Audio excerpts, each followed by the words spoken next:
आज का हम शुरू करते हैं पहला अध्याय 12वें श्लोक से।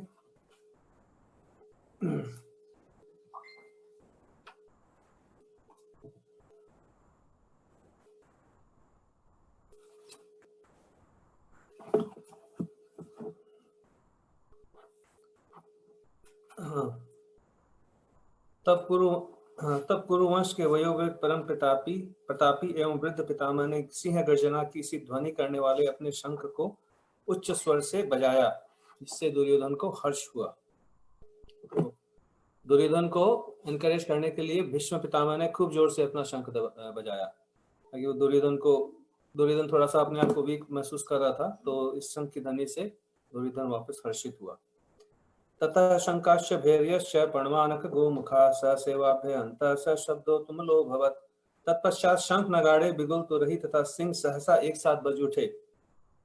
वह समवेत स्वर अत्यंत कोलाहल पूर्ण था।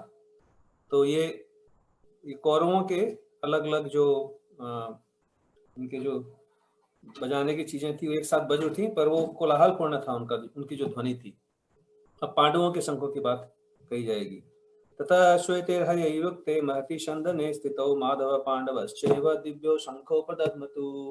दूसरी ओर से श्वेत घोड़ों द्वारा खींचे जाने वाले विशाल रथ पर आसीन कृष्ण तथा अर्जुन ने अपने अपने दिव्य शंख बजाए। तो कौरवों के कोई भी नगाड़ों के लिए दिव्य नहीं यूज किया गया है, पांडवों और कृष्ण और अर्जुन के शंख के लिए दिव्य यूज किया गया। इसका अर्थ है कि उन शंखों की जो ध्वनि है वो दिव्य है और उनको बजाने वाले भी दिव्य हैं, और शंखों की ध्वनि का जो असर है वो दोनों पार्टियों पे अलग अलग होगा। पांचजन्यम ऋषिकेशो देवदत्तम धनंजय पौंड्रम धर्मो महाशंकम भीम कर्मावृकोदरः। भगवान कृष्ण ने अपना पांचजन्य शंख बजाया, अर्जुन ने देवदत्त शंख तथा अति भोजी एवं अति मानवीय कार्य करने वाले भीम ने पौंड्र नामक भयंकर शंख बजाया।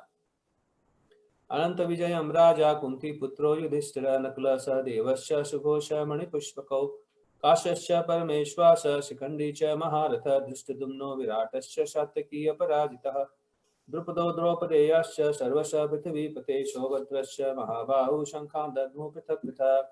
हे राजन, कुंती पुत्र राजा युधिष्ठिर ने अपना अनंत विजय नामक शंख बजाया तथा नकुल और सहदेव ने सुघोष और मणिपुष्पक शंख बजाए।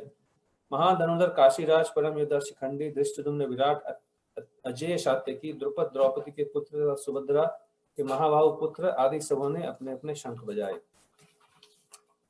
सघोषो धत्राष्ट्राणाम हृदयानि विदारयत् नभश्च पृथ्वीं चैव तुमलो अभ्यनुनादयन्। इन विभिन्न शंखों की ध्वनि कोलाहलपूर्ण बन गई, जो आकाश तथा पृथ्वी को शब्दायमान करती हुई धृतराष्ट्र के पुत्रों के हृदयों को विदीर्ण करने लगी। अथ व्यवस्थितान् दृष्ट्वा धात्राष्ट्रान् कपिध्वज प्रवृत्ते शस्त्र संपाते धनुरुद्यम पांडव। ऋषिकेशं तदा वाक्यमिदमाह महीपते। उस समय हनुमान से अंकित ध्वजा लगे रथ पर आसीन पांडुपुत्र अर्जुन अपना धनुष उठाकर तीर चलाने के लिए उद्यत हुआ। हे राजन, धृतराष्ट्र के पुत्रों को व्यूह में खड़ा देखकर अर्जुन ने श्री कृष्ण से ये वचन कहे। तो ये हमारा दूसरा सेक्शन है 12 से 20वें श्लोक तक, और इसमें हम देखते हैं कि मुख्यतः शब्द के बारे में बात हो रही, कैसे शब्द जोर से बजे, अलग अलग शब्द हुए और ध्वनि हुई, और पांडवों के उन शंखों का असर क्या हुआ, कौरवों के ऊपर उन शंखों का असर क्या हुआ। तो हम देखेंगे कि किस तरह से विपरीत असर हुआ दोनों के ऊपर। कौरव पहले तो उत्साहित थे, और भीष्म का जब शंख बजा, पांडवों के शंख बजे तो उनके जो हृदय में घबराहट पैदा हो गई और पांडव लोग काफी उत्साहित हो गए। और इस समय पे अर्जुन जो है कृष्ण को कुछ कहेंगे। एक्चुअली काफी इंटरेस्टिंग बात है कि इस पूरे सेक्शन में अलग अलग शंखों के बारे में कितनी डिटेल में बताया गया है, राइट। सारे हर शंख का नाम बताया गया है, उसका इम्पैक्ट बताया गया है। तो हम इस सेक्शन में हम बात करेंगे जिसको बोलते हैं नाद योगा। नाद योगा मतलब कि जो साउंड है, जिस साउंड हम लोग जो सुनते हैं या हमारे मन के अंदर भी जो साउंड होता है, वो हमें किस तरह से हमारे ऊपर असर करता है।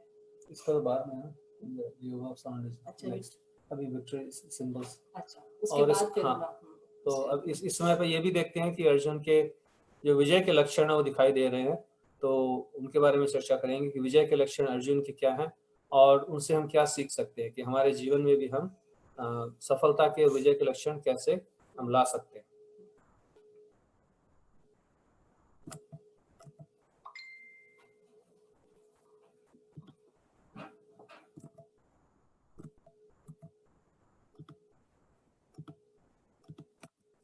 तो ये आज का है 12 से 20 पहला अध्याय विषाद योगा का। तो इसमें हम आज चर्चा करेंगे मुख्यतः सफलता के साइंस क्या है, अर्जुन के क्या क्या साइंस दिख रहे हैं, चिन्ह दिख रहे हैं, और उनसे हम क्या सीख सकते हैं अपने जीवन के बारे में, अपने जीवन में कैसे लाया जा सकता है। एक्चुअली जब भी कोई चीज हम करते हैं तो कुछ चिन्ह होते हैं जिससे ये बताया जा सकता है कि ये आदमी जो है ये आगे चल के सक्सेसफुल होगा कि नहीं होगा। तो आप लोगों से विनती है कि अपना फोन म्यूट पे रखें। तो जैसे अर्जुन, इस केस में भी हम ये देख सकते हैं कि अर्जुन युद्ध भूमि पे युद्ध करने के पहले ही कुछ इस तरह के संकेत हैं जिन संकेतों से ये पता चल सकता है कि विक्ट्री तो अर्जुन की ही होने वाली है।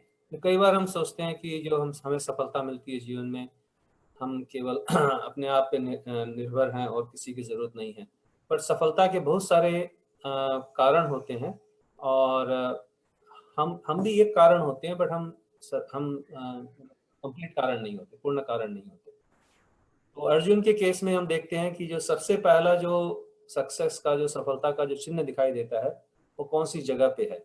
तो जैसे पहले श्लोक में कहा गया कि धर्म क्षेत्र कुरुक्षेत्र।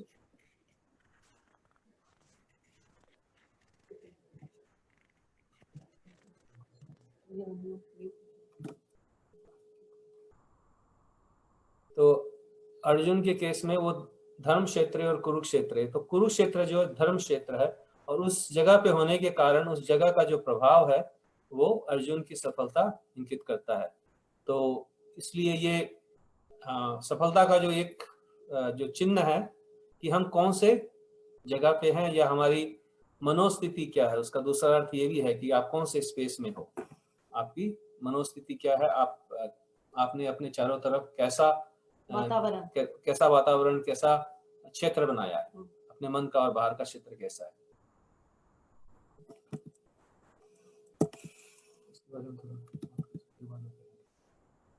तो जैसे जो पहला श्लोक है भगवद गीता का, उसमें हम देखते हैं कि कैसे धर्म क्षेत्र कुरुक्षेत्र, राइट। तो धृतराष्ट्र के मन में जो शंका हो रही है वो इसीलिए हो रही है क्योंकि एक कारण ये है क्योंकि जो जिस भूमि पे वो युद्ध हो रहा है वो एक धर्म क्षेत्र है। तो इसी तरह से जब हमारा वातावरण जो है उस वातावरण को भी हम एक तीर्थ के जैसे बना सकते हैं। तो तीर्थ जो चीज है वो एक संस्कृत वर्ड है जिसका मतलब होता है ऑल्सो ब्रिज। तो ब्रिज जो जोड़ता हो तो ब्रिज जैसे होती है ना ये सेतु, तो वो क्या करती है कि वो एक भाग को दूसरे भाग से जोड़ती है। तो वैसे ही ये जो तीर्थ स्थान होते हैं ये हमें इस भौतिक जगत से हमें आध्यात्मिक जगत को ये दोनों जगह का जुड़ाव होता है, एक सेतु होती है। तो इसलिए हम जब तीर्थ स्थान में जाते हैं तो हमें भगवान के हम ऐसा लगता है कि हम और करीब आ गए हैं। और तीर्थ ये भी होता है जैसे कि कई बार जमीन के एक हिस्से में सामान नहीं मिलता है या बहुत कमी होती है, और उसके बाद जब ब्रिज बन जाता है दूसरे हिस्से से जोड़ने वाला, जहाँ पर सब कुछ समृद्धि है या सब कुछ सामान मिलता है हो या फिर बहुत फैसिलिटीज हो, तो सडनली इस तरफ के लोग जहाँ पे पहले कुछ नहीं था, अभी जब आना जाना शुरू हो जाता है तो यहाँ पे भी काफी सारी सुविधाएं मिलने लगती है। तो इसी तरह से जब हमारा जो क्षेत्र है, हमारे घर का क्षेत्र है, हमारा जो मन का क्षेत्र है, जब उसको हम एक तीर्थ के रूप में मानने लगते हैं, जैसे इसलिए हमारे वर्णाश्रम में आश्रम कहा गया है, जो भी गृहस्थ आश्रम है या मानव जो भी ब्रह्मचारी आश्रम, सबको आश्रम इसलिए कहा गया है कि हम उस जगह को एक तीर्थ के रूप में परिवर्तित करें, और जो फिर हमारी चेतना जो है वो भी एक धर्म क्षेत्र के जैसे हो जाए। तो उससे क्या होगा कि फिर हमारा जो आध्यात्मिक जगत से जब जुड़ा हो जाएगा एक ब्रिज के जैसे, तो हमें कभी भी कमी महसूस नहीं होगी किसी की, क्योंकि हम उस सोर्स से जुड़े हुए हैं जहाँ से सब कुछ आता है।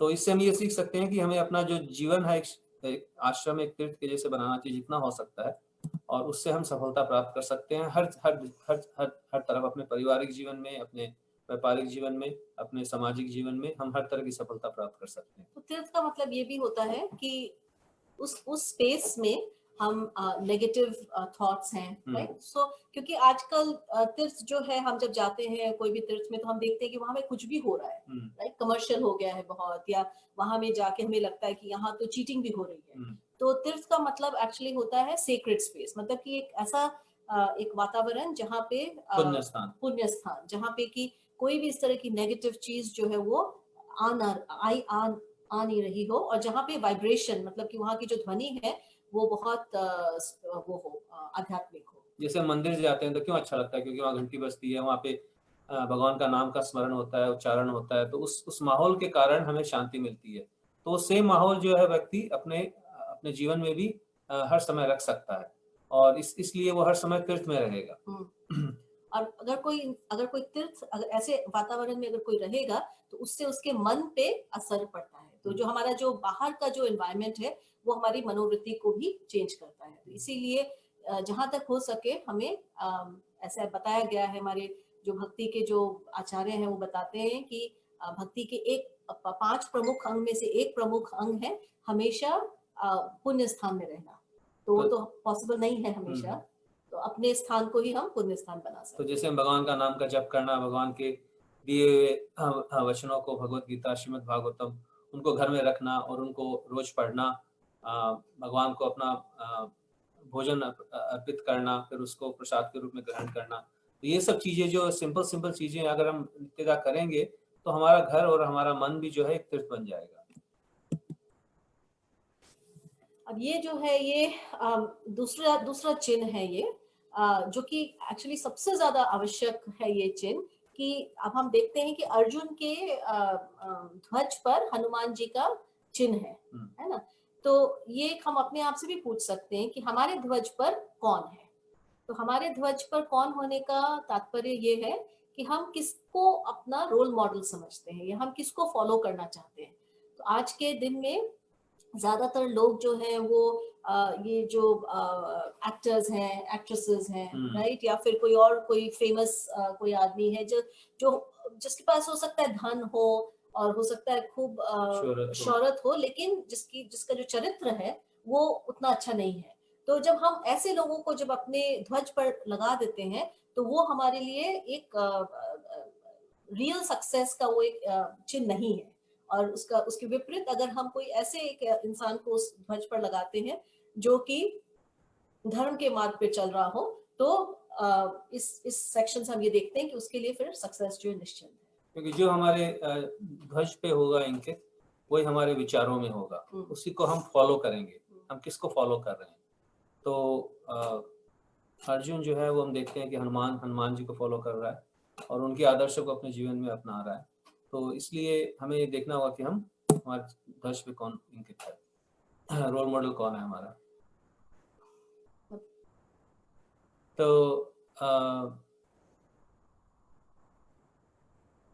इसमें कहा गया है कि 74% जो लोग हैं उनका कोई ना कोई रोल मॉडल रहा है, क्योंकि बिना रोल मॉडल के कोई नहीं रह सकता। किसी न किसी को लोग अपना रोल मॉडल बनाते हैं।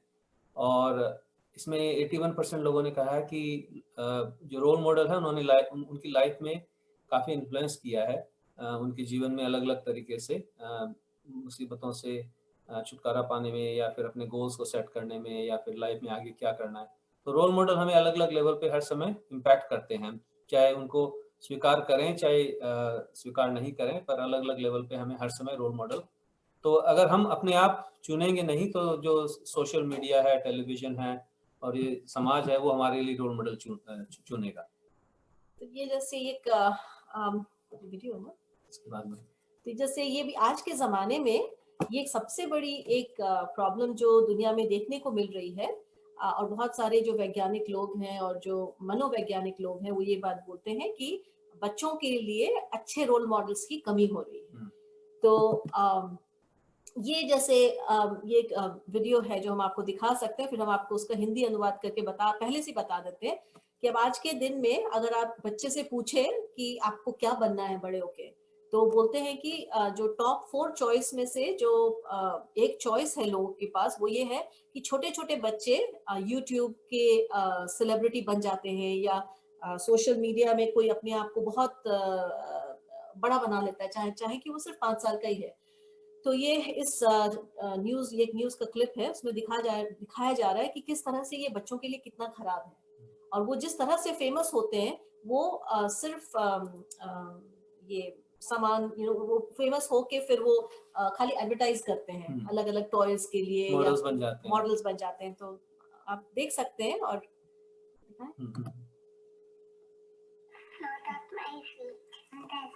इन्फ्लुएंसर का मतलब जो प्रभावित करता हो लोगों को। Do you guys know what an influencer is? Say, what's an influencer? You gotta sit up and say, you have to make sure that The best thing about being an influencer is you get to do really, really cool things. ये छोटे छोटे बच्चे हैं जिनको अभी कुछ पता भी नहीं है। ये इस बच्चे को $22 मिलियन कमाई है इस छोटी सी उम्र में। spending their lives or sharing their lives on camera. Usually they get like 5,000 likes a minute. It's a lucrative business. And if we can give our kids a piece of a lucrative business, why wouldn't we? When kids go on set for TV or film, there are a lot of rules. There are no rules yet for what you can do in the privacy of your own home. People come up and they're like petting them, and I was like, okay, girls, we have to go. For little girls, why don't you stay like that? ये बोल रहे हैं कि जो छोटे छोटे बच्चे इनका बचपन खत्म हो जाता है क्योंकि एकदम छोटी उम्र से ये ऐसी दुनिया में चले जाते हैं जहाँ पे इनको एक नॉर्मल एक बचपन जो एक्सपीरियंस नहीं कर पाते। और इतनी छोटी उम्र में इतना पैसा और इतना शोहरत जब इनके फेम इनके पास आता है तो ये उस चीज को प्रोसेस नहीं कर पाते और इसके कारण आगे चल के इनके कई सारे मेंटल इश्यूज भी होते हैं, एंजाइटी इश्यूज होते हैं। और फिर कई जगह पे ये भी देखा जाता है कि फिर उन छोटे छोटे बच्चों का शोषण भी होता है, एक्सप्लॉयटेशन होता है अलग अलग लेवल पे। तो ये एक बहुत बड़ी एक प्रॉब्लम है क्योंकि ऐसे देखने में लगता है कि बहुत अच्छा हो रहा है लेकिन उसके अंदर उस बच्चे के लिए आगे चल के वो उतना अच्छा नहीं माना जाता। ये बातें जो है ये मनोवैज्ञानिक लोग इस बात को बताते हैं। और इसमें कई सारी चीजें जो हमारी भी गलती है कि हम जो रोल मॉडल हैं बच्चों को अच्छे रोल मॉडल नहीं दे पाते हैं और इसलिए बच्चे जो हैं अपने आप चुनते हैं रोल मॉडल। कई बार हमें ये भी लगता है कि यही आज के जमाने में यही हो रहा है तो हमें लगता है कि समय के साथ चलना चाहिए। तो समय के साथ चलने वाली बात सही है लेकिन जो कुछ प्रिंसिपल्स हैं जो जिसके कारण फिर अगर उनके मेंटल हेल्थ पे अगर वो इफेक्ट होता है मतलब कि उनके मन को अगर मानसिक हेल्थ अगर प्रॉब्लम होती है तो फिर वो उसमें कोई वो नहीं है, उनके लिए अच्छा नहीं है वो। और अर्जुन का जो तीसरा सफलता का जो चिन्ह था कि वो किसकी तरफ था, तो अर्जुन की तरफ भगवान कृष्ण थे और धर्म था और कौरवों ने दोनों को ही त्याग दिया था। तो सफलता का ये बहुत बड़ा मापदंड है कि हम धर्म की तरफ हैं कि नहीं, हम भगवान के बताए रास्ते पे चल रहे हैं कि नहीं। तो लोग ये समझते हैं कई बार कि मैं कुछ भी करके सफलता प्राप्त कर लूंगा, या हम दूसरों को देखते हैं जो कि कुछ भी सही गलत कुछ भी करके धनी बन जाते हैं या फिर फेमस हो जाते हैं। तो हमें लगता है कि हाँ मैं भी ऐसा कर सकता हूँ, ये तो बहुत सही रास्ता है, छोटा रास्ता है सफलता प्राप्त करने का, धन प्राप्त करने का, या समाज में अपना एक रुतबा स्थापित करने का। पर वो शॉर्ट टर्म में लगता है कि सही है बट सफलता का वो सही मार्ग नहीं है, क्योंकि वो सूनर और लेटर वो जो है हमें बड़ी मुसीबत में गिरा सकता है, जैसे दुर्योधन कितनी बड़ी मुसीबत में फंस गया। तो हमें हमेशा सोचना चाहिए कि सफलता चाहिए तो मैं किसकी तरफ हूँ या मेरी तरफ कौन है।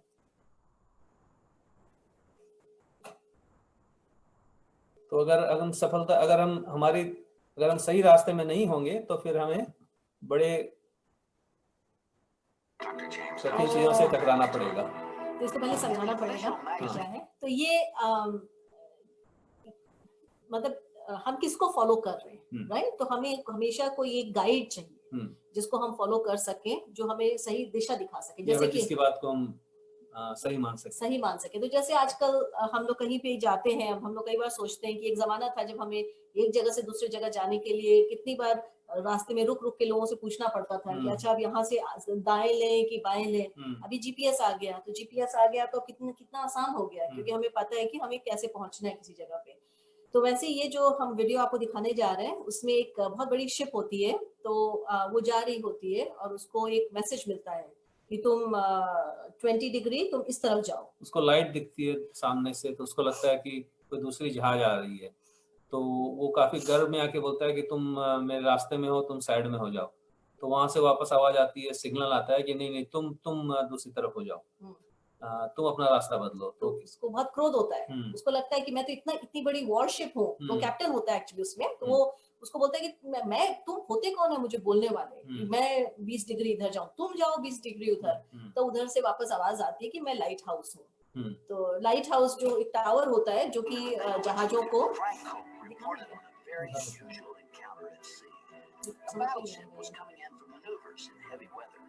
Shortly after the sun went down, the lookout reported light in the distance. So the captain had the signalman send a message. We're on a collision course. Advise you change your course 20 degrees. Minutes later, a signal came back. Advisable for you to change your course. Well, the captain angrily ordered that another signal be sent. I am a captain. Change course 20 degrees. Again came the reply.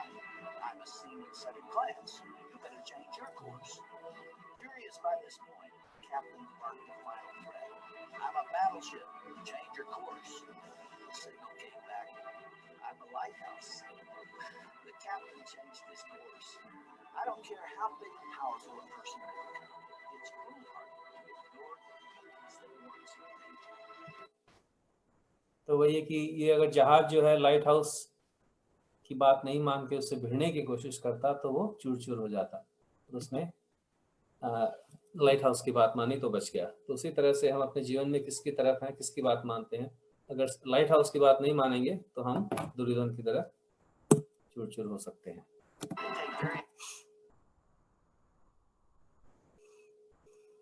तो ये है हमारे success के factors कि हमारे ध्वज पर कौन है, हम कौन सी हमारा जो एनवायरनमेंट है वो कैसा है। एनवायरनमेंट के साथ एक्चुअली हमारा संग भी जुड़ा हुआ है कि हम किस तरह के लोगों के साथ हम संग कर रहे हैं और हमारा स्पेस कैसा है। और मतलब सामाजिक परिस्थिति को मेंटेन करने के लिए कई बार हमें कई तरह के लोगों से मेलजोल करना पड़ता है, बट हम हमारे मन में हमारी किनसे मेलजोल करने की इच्छा रहती है, वैसे लोगों के साथ हम उनके साथ जब मिलेंगे तो हम अपना दिल खोलेंगे और उनसे सुनेंगे, तो वो हमारे हृदय को सबसे ज्यादा इम्पैक्ट करता है। तो हम कैसा क्षेत्र बना रहे हैं अपने चारों तरफ। और तीसरा है कि हम कौन से रास्ते की कौन सी तरफ हैं। तो रास्ते की कौन सी तरफ का मतलब है कि अगर हम धर्म की तरफ हैं तो धर्म जो है वो रक्षा करती है। तो जब हम धर्म को फॉलो करते हैं तो धर्म हमारी रक्षा करता है। हाँ, हम धर्म की रक्षा करेंगे तो धर्म हमारी रक्षा करेगा। एंड अब चौथा जो है वो अब हम लोग हमारे पास अगर समय है तो हम और आगे करते हैं कि व्हाट्स योर वाइब्रेशन, मतलब कि आपकी ध्वनि क्या है। तो ये हाँ, तो इसमें हम वो डिस्कस करते हैं कि नाद योगा कि जो ध्वनि का जो इम्पोर्टेंस है वो बहुत ज्यादा है, और खासकर जो हमारे वेद हैं उनको श्रुति भी बोला जाता है। श्रुति का मतलब वो जो कि सुना जाता है। तो श्रवण जो प्रोसेस है वो किसी भी आध्यात्मिक जीवन की शुरुआत होती है, ना कि सिर्फ शुरुआत, बट वो हमें पूरी तरह से वो हमें वापस लेके जा सकती है भगवान तक। तो इस सेक्शन में हम योगा ऑफ साउंड या ध्वनि योग, वो शब्द योग, मंत्र योग, इसके बारे में बात करेंगे, क्योंकि इस सेक्शन में हमने देखा कि शंख बजे और अलग अलग कोलाहल हुआ, तो शब्द जो ध्वनि है उसका हमारे ऊपर बहुत गहरा इम्पैक्ट होता है। तो और दोनों ग्रुप के ऊपर अलग अलग इम्पैक्ट हुआ। तो दुर्योधन जब वो सुने और दुर्योधन के जो कौरव के जो उनके साथी जब वो सेम ध्वनि सुने तो उनका जो दिल है वो बिल्कुल वो हो गया, चकनाचूर हो गया, राइट, शैटर हो गया उनका। लेकिन जब पांडव वो जो ध्वनि जब बजाए तो जब कौरवों ने जब अपनी ध्वनि बजाई तो उससे पांडव लोग को कोई फर्क नहीं पड़ा। तो आजकल हम देखेंगे कि लोगों के मन बहुत विचलित रहते हैं, डिप्रेशन होता है, एंजाइटी होती है। तो उसका एक बहुत बड़ा कारण है कि हम आज के समाज में हम किस तरह की ध्वनि का सेवन कर रहे हैं। तो ध्वनि से हमारे मनोस्थिति का, हमारे स्वास्थ्य का बहुत गहरा संबंध है। और अगर हम भौतिक ध्वनियों को अगर हम ज़्यादा से ज़्यादा अपने अंदर डालेंगे तो उसका रिजल्ट वही होगा कि एंजाइटी, डिप्रेशन, ईर्ष्या, कंपटीशन, तो ये सारी चीजें जो है हमारे मन में बढ़ेंगी। और तो हम देख रहे हैं कि दुर्योधन के ऊपर भी यही असर हुआ।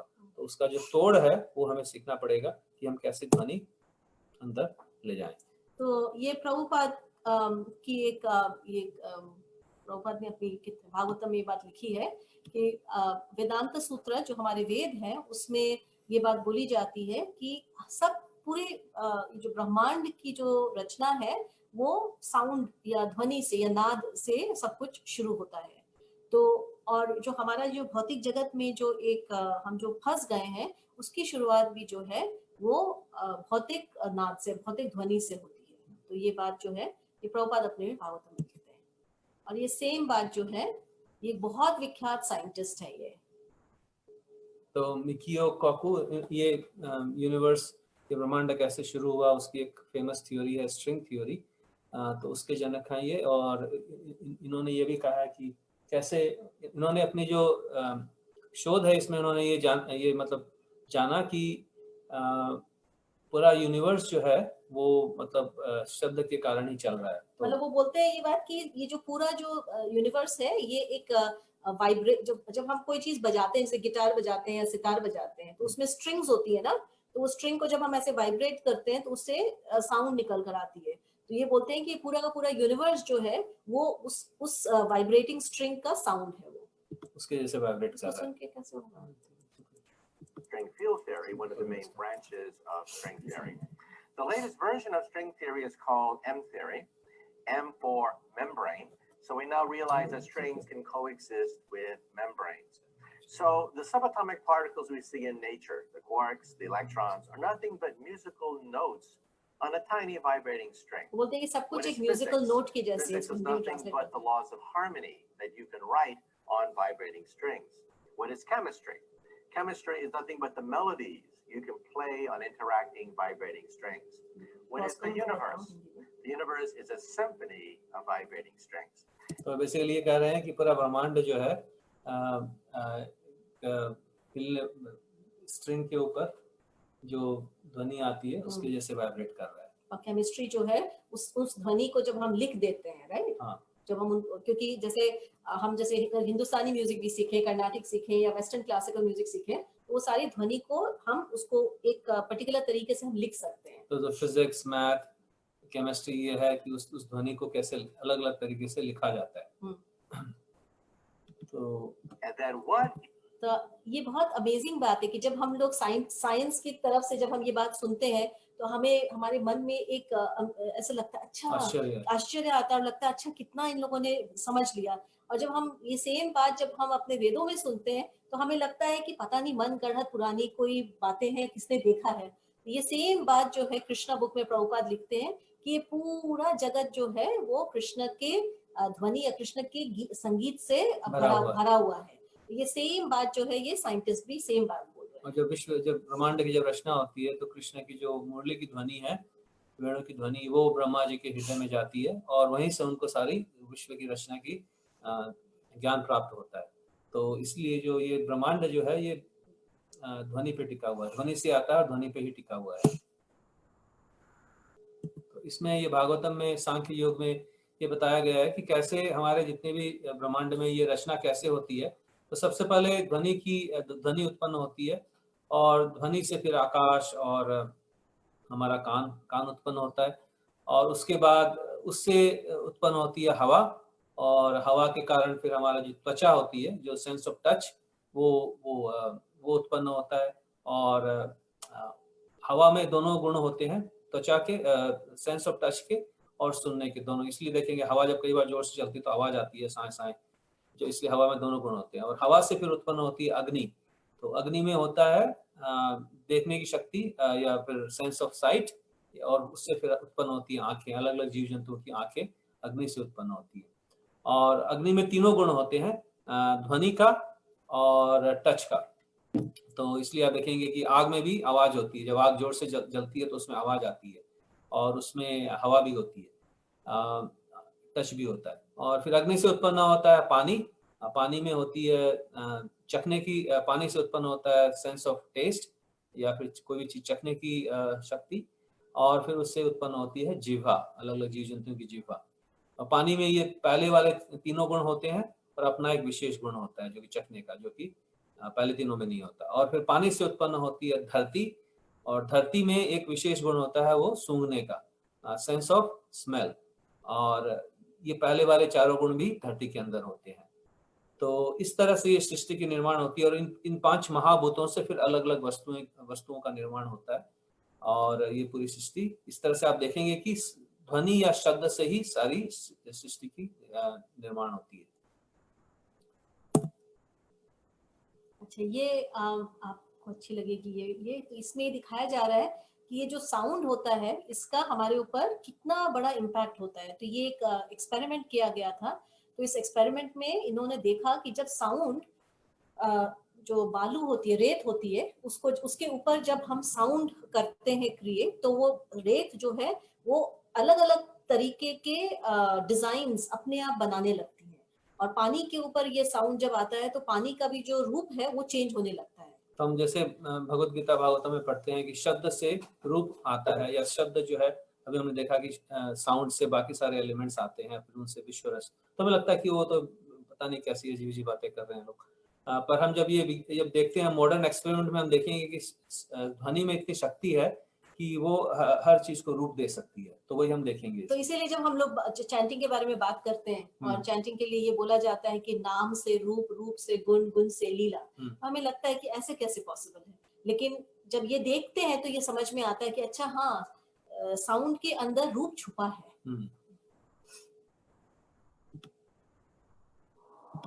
ये सारे रियल है, इसमें कोई भी कंप्यूटर ग्राफिक नहीं है।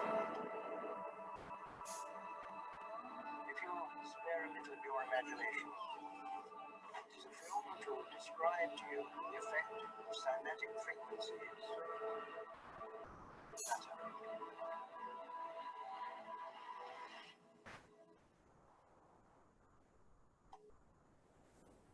ये बालू गिराई है इसने।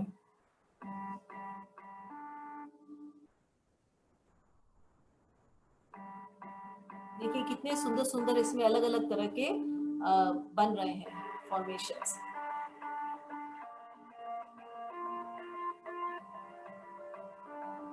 कितनी सिमेट्री है। ये पानी के ऊपर बन रहा है।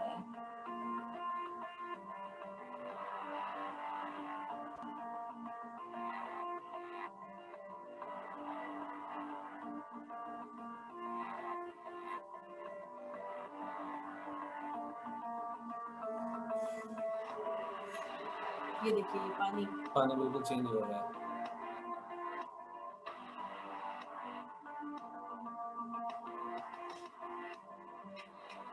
अब आपको आग के ऊपर इसका दिखाते हैं सर।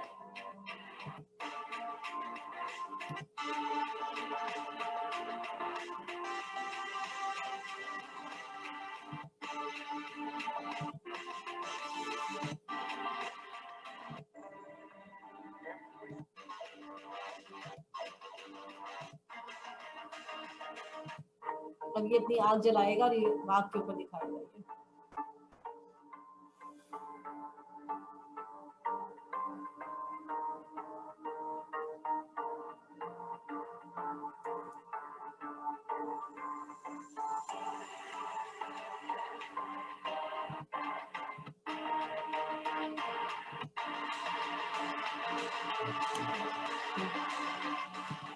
तो इस तरह से जो ध्वनि है, जिसे दुर्योधन के ऊपर अलग असर हुआ, ध्वनि का जो असर है बहुत गहरा होता है, और उससे हमारे जो अंदर के जितने भी सेल्स हैं बॉडी में वो अफेक्ट होते हैं, हमारी मन अफेक्ट होता है उससे।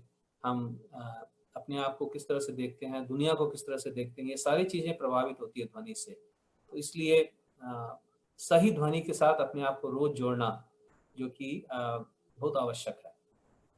एक्चुअली आजकल अब डॉक्टर्स ये बात बोलने लग गए हैं कि बहुत ज्यादा अगर हम लोग ये मटेरियलिस्टिक ध्वनि, मतलब ये जो भौतिक जगत की जो ध्वनि है, खासकर ये न्यूज, टेलीविजन, अब न्यूज में हम हर सब में जब देखते रहते हैं कि आज इधर ये कोई मरा, आज वो कोई मरा, तो वो हमारे मन को अफेक्ट करता है। और अगर हम जैसे फिजिकल तरीके से भी हम अफेक्ट हो रहे हैं। फिजिकल तरीके, वो बोलते हैं बल्कि कि अगर बहुत ज्यादा अननेसेसरी ध्वनि है तो उसके कारण हार्ट की भी प्रॉब्लम हो सकती है। अलग अलग लेवल पे हमारी बॉडी को अफेक्ट करता है और स्वाभाविक तरीके से, क्योंकि हमारा शरीर में भी तो ओवर 70% पानी है। तो एक बोलते हैं ना कि जो लोग बहुत बिजी स्ट्रीट पे रहते हैं, हाँ। तो उनको हार्ट डिजीज और इस अलग अलग डिजीज होने का बहुत डर रहता है। हाँ।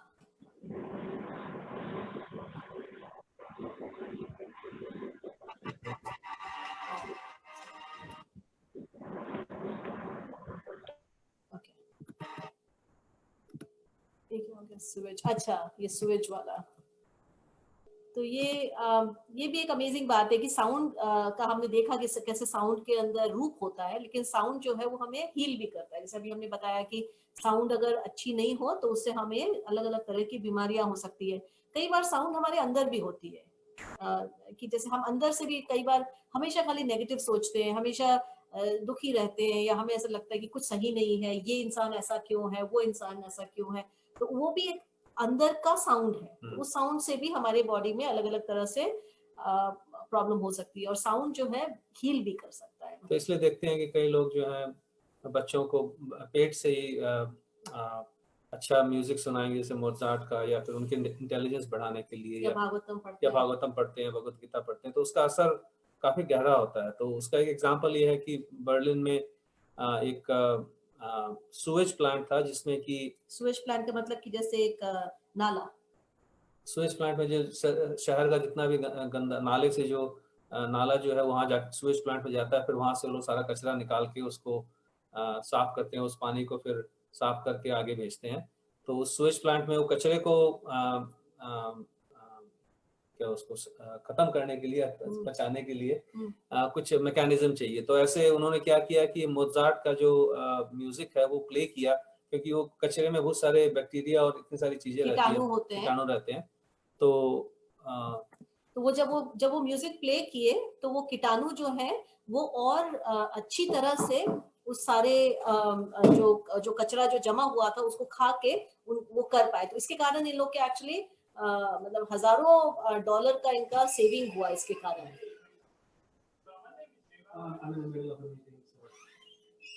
तो उसके कारण उनकी बहुत उनको फायदा हुआ। तो बोलने का मतलब कि उनको ये दिखाई दिया कि साउंड जो है वो इसके लिए भी इस्तेमाल किया जा सकता है। ध्वनि का असर जो है बैक्टीरिया के ऊपर भी पड़ता है, और ये बात जो है ये हमारे वेदों में बताई गई है, अनावृत्ति शब्दार्थ, कि ध्वनि से हम इस भौतिक जगत में आए, ध्वनि से इस भौतिक जगत में हम बंधे हुए हैं, और ध्वनि से ही हम इस भौतिक जगत से वापस मुक्ति पा सकते हैं, अनावृत्ति शब्दार्थ। तो प्रभुपाद कहते हैं कि जो एक विशेष ध्वनि जो है वो ये दिव्य मंत्र जो है, दिव्य वाइब्रेशन जो हरे कृष्ण मंत्र का, या फिर हमारे जो भी स्पिरिचुअल वाइब्रेशन है वो हमें इस भौतिक जगत से हमें मुक्ति दिला सकता है। Sound liberates. तो जैसे कि हम आयुर्वेदा में ये समझते हैं और होम्योपैथी में भी है ये सेम प्रिंसिपल, कि सेम चीज जो बीमारी पैदा करती है वो सेम चीज अगर हम उसको अप्लाई करें दूसरे तरीके से तो वो हमें ठीक भी कर सकती है। तो जैसे एग्जाम्पल दिया जाता है कि जैसे कई बार दूध से अपच हो जाती है, तो दूध की ही बनी हुई एक दूसरी वस्तु, छाछ या दही अगर हम लेते हैं तो हमारी अपच ठीक हो जाती है। तो उसी तरह से वेदों में बताया गया है कि साउंड से हमारी भौतिक जो लाइफ है वो शुरू होती है और वो साउंड से ही वो खत्म भी हो सकती है। उसी को अनावृत्ति शब्दार्थ बोलते हैं। I think we should stop here. तो ये आगे और है, ये एनाटॉमी और साउंड की कैसे अलग अलग तरह के साउंड है, तो ये बहुत अगली बार करेंगे ये।